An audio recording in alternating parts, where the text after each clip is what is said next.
वंदे मातरम दोस्तों। सबसे पहले तो मैं आप सभी को स्वतंत्रता दिवस यानी कि 15 अगस्त की बधाई देता हूँ।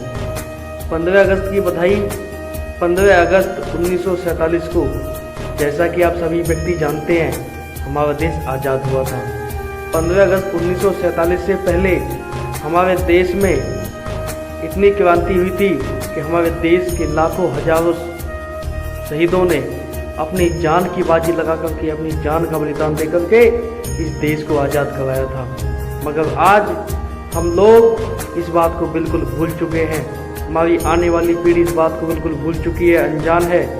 हमारी आने वाली पीढ़ी को, आने वाली जनरेशन को ये नहीं पता कि किस तरह से देश के अंदर आज़ादी आई थी और इस देश को आज़ाद करवाने वाले कौन थे। आज हमें बताया जाता है कि इस देश को आज़ाद करवाने वाले सिर्फ और सिर्फ गांधी नेहरू परिवार है, जबकि यह बिल्कुल भी सत्य नहीं है। हमारे देश को आज़ाद करवाने में लाखों हजारों उन शहीदों का हाथ है जिन्होंने हंसते हंसते अपने प्राणों की आहुति देश की आज़ादी को लाने के लिए दी थी। यह देश 1947 15 अगस्त 1947 से पहले गुलामी की जंजीरों में जकड़ा हुआ था। इस देश को अगर किसी ने आज़ाद करवाया है तो उन सच्चे वीर सपूतों ने, उन सच्चे शहीदों ने, जिन्होंने हंसते हंसते अपनी प्राणों की आहुति इस देश के लिए दे दी, इस देश का भविष्य बनाने के लिए दे दी, ताकि ये देश, मेरा वतन आज़ाद हो सके और इस अंग्रेजों के गुलाम से, इन कालों की गुलामी से इस देश को हमेशा हमेशा के लिए आज़ादी मिल सके, छुटकारा मिल सके।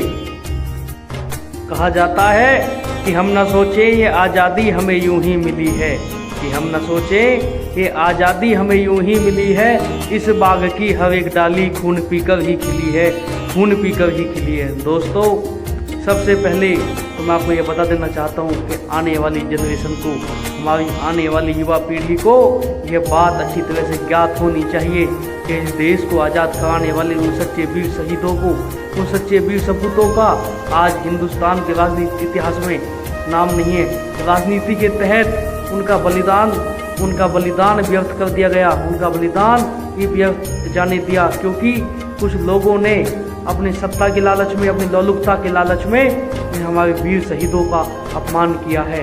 मैं बताना चाहता हूँ कि उनके तो नामो निशान ही नहीं है जिनके खून से जले थे चिरागे वतन, उनके तो नामो निशान ही नहीं है जिनके खून से जले थे चिरागे वतन।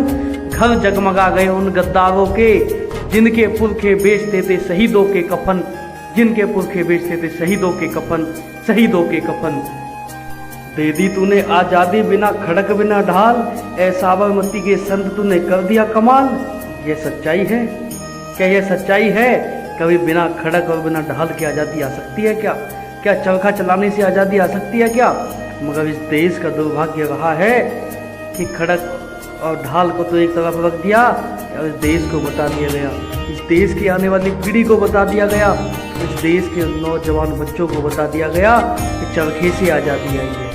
किससे आज़ादी आई है? चरखे से। हे भगवान, किस तरह की आपने विचारधारा रखी है? आप आने वाली जनरेशन को किस भ्रम में भ्रमित करना चाहते हैं? ये देश में आज़ादी यदि आई है तो उन महान क्रांतिकारियों के संघर्ष करने से, उनके प्राणों की आहुति देने से, उनको अपने प्राण न्यौछावर करने से इस देश के अंदर आज़ादी आई है, ना कि इस देश के अंदर चरखे से आज़ादी आई है।